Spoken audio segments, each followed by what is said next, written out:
Alhamdulillahilladzi binikmatihi tatimmus sholihat.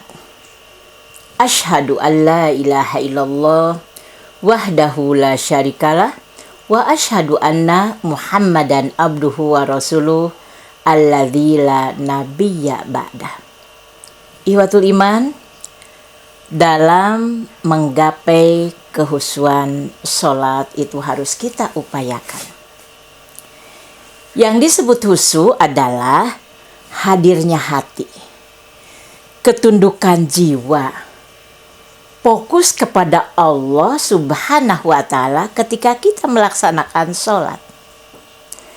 Dan itu merupakan ruh sholat.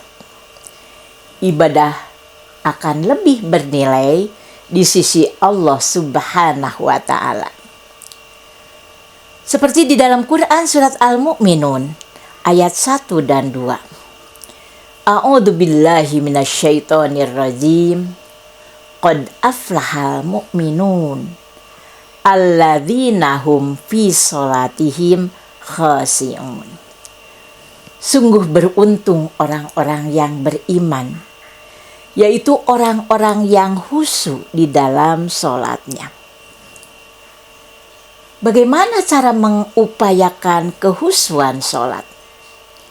Di antaranya, yang pertama, niat karena Allah Subhanahu wa Ta'ala. Quran surat Al-Bayyinah ayat 5. A'udzu billahi minasyaitonir rajim. Wa ma umiru illa liya'budullaha mukhlisina lahuddin. Padahal mereka tidak diperintah menyembah Allah dengan ikhlas menaatinya semata-mata menjalankan agama. Jadi kita niatnya hanya karena Allah Subhanahu wa Ta'ala. Ketika niat lurus hanya karena Allah, hati akan lebih mudah menghadirkan rasa tunduk kepada Allah Subhanahu wa Ta'ala. Yang kedua, menyempurnakan wudhu. Wudhu yang baik menjadi persiapan ruhani sebelum kita melaksanakan sholat.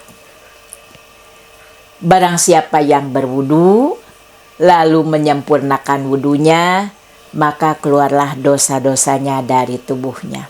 Hadis riwayat Muslim. Yang ketiga, memahami bacaan sholat.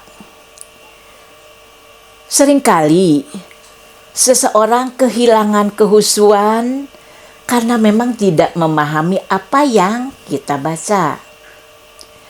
Padahal sebetulnya ketika kita sedang melaksanakan sholat, artinya kita sedang komunikasi dengan Allah. Kita sedang ngobrol dengan Allah. Dan Allah akan menjawab setiap apa yang kita baca.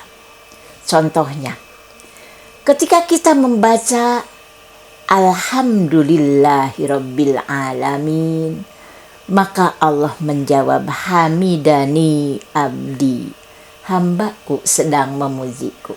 Jadi ada komunikasi antara kita seorang hamba dengan Sang Pencipta, yaitu Allah Subhanahu wa Ta'ala. Yang keempatnya adalah tumaninah, tenang dalam setiap gerakan, tidak tergesa-gesa. Bahkan Rasulullah Shallallahu Alaihi Wasallam menegur seseorang yang sholatnya terlalu cepat, dan beliau bersabda, kembalilah dan sholatlah, karena sesungguhnya engkau belum sholat. Jadi orang yang melaksanakan sholat secara tergesa-gesa, sebetulnya dia belum melaksanakan sholat. Itu hadis riwayat Bukhari dan Muslim.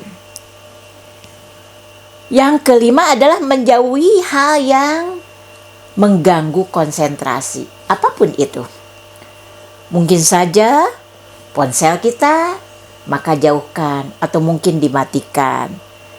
Juga bisa memilih tempat yang tenang, atau juga mungkin bisa dengan menahan lapar, haus, buang angin, dan masih banyak lagi yang mungkin akan mengganggu konsentrasi kita, maka dijauhi. Jadi khusyuk bukan sesuatu yang datang secara tiba-tiba, tapi memang hasil dari persiapan hati.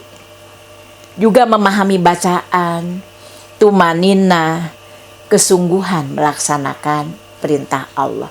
Jadi bukan hanya sekedar bebas tugas, hilang dari kewajiban untuk melaksanakan perintah Allah. Jadi khusyuk bukan sekedar mata yang tertunduk, tetapi hati hadir sepenuhnya di hadapan Allah Subhanahu wa Ta'ala. Ingat, ketika hati dekat dengan Allah, maka sholat tidak akan lagi menjadi beban, melainkan kebutuhan dan sumber ketenangan. Mudah-mudahan kita bisa menjaga sholat kita dengan baik. Mudah-mudahan bermanfaat. Aqulu qauli hadza wa astaghfirullaha li wa lakum. Wassalamualaikum warahmatullahi wabarakatuh.